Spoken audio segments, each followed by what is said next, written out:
Kalau tuan-tuan perasan, perkara ini mungkin semakin kendur. Tidak seperti 50 tahun dahulu. Kita semua sedang melalui satu perubahan yang boleh saya kata ke arah yang positif. Dari sudut taksub kepada mazhab. Untuk sekian lama tuan-tuan, umat Islam beratus-ratus tahun. Beratus-ratus tahun tuan-tuan. Sejak tahun 300 Hijrah. Sekarang tahun bila? 1400. Yang ini dah 1000 tahun lebih. Umat Islam sedar tak sedar tuan-tuan, hidup dalam suasana taksub. Sama ada mereka mengaku tak mengaku, itu irrelevant. Apa bukti dia tuan-tuan? 50 tahun lepas di Masjid Haram, tuan-tuan lihat Kaabah itu ada 4 mimbar di sekelilingnya. Tempat khatib naik bagi khutbah. Ada 4 mimbar. 4 mimbar ni kenapa tuan-tuan? Tidak lain dan tidak bukan untuk memenuhi keperluan penganut 4 mazhab fiqh yang sedia ada. Mazhab Hanafi, Maliki, Syafi'i dan Hambali. Sekian lama. Apabila tiba waktu solat Jumaat, kena tunggu giliran. Saya tak tahulah giliran siapa yang dulu. Saya tak hidup waktu itu. Tapi nak kata bahawa ada 4 kali jemaah solat Jumaat. Ada 4 mimbar, ada 4 lah jemaah solat Jumaat. Jadi tuan-tuan boleh bayangkan, naik seorang khatib, ini mazhab mana? Oh, mazhab Hanafi. Oh, okey, bukan kita.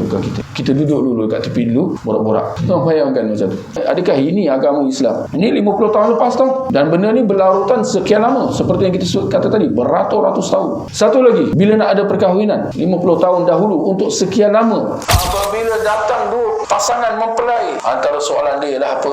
Ni mazhab apa? Kalau tak silap saya, lelaki Hanafi dia tidak akan berkahwin dengan perempuan Syafi'i. Kenapa? Kerana orang-orang mengikut mazhab Syafi'i, dia mengatakan aku beriman insya-Allah. Bagi dia perkataan insya-Allah di situ boleh. Di sisi mazhab Syafi'i. Hanafi mengatakan bahawa ini tak boleh. Perkataan insya-Allah ni dia meragui iman dia. Dia tidak dikira beriman dengan iman yang betul. Jadi tak boleh kahwin dengan orang yang kata macam tu. Ini permasalahan fiqh. Tetapi dia jadi satu benda yang besar sampai timbul isu Islam atau tidak, dan kemuncaknya boleh kahwin atau tidak. Lihat tuan-tuan, untuk sekian lama. Satu lagi contoh tuan-tuan, untuk sekian lama sampai ke hari ini tuan-tuan, negara-negara Islam daripada hujung pelusuk benua Afrika di sana sampailah ke sebelah Nusantara ini, setiap benua negara Islam yang berbeza ini masing-masing sudah ada dengan mazhabnya masing-masing. Kalau di benua Afrika di sana, orang-orangnya pengikut mazhab Maliki. Kalau di Morocco terutamanya, Maghribi, di hujung pelusuk Afrika di sana,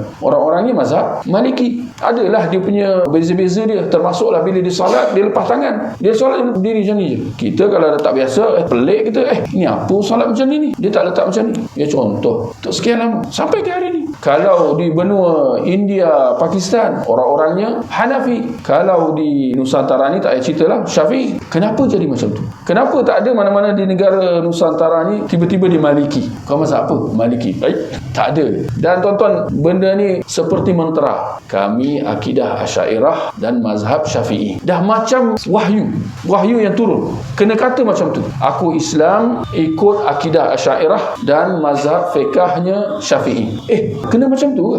Ada ke dalam Al-Quran ke dalam hadis ke, wahai orang Islam, akidahmu Asy'ariyah, mazhabmu Syafi'i. Okey, sami'na wa ata'na. Kami dengar, kami patuh. Tak ada.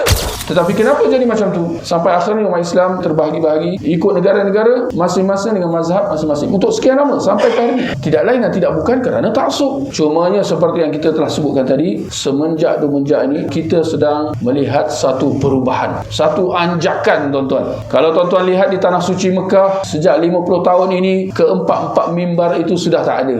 Nak kata apa, katalah Wahabi ke apa, tapi mereka lah yang telah membawa keluar empat-empat mimbar ni. Pada hari ini ada satu mimbar saja.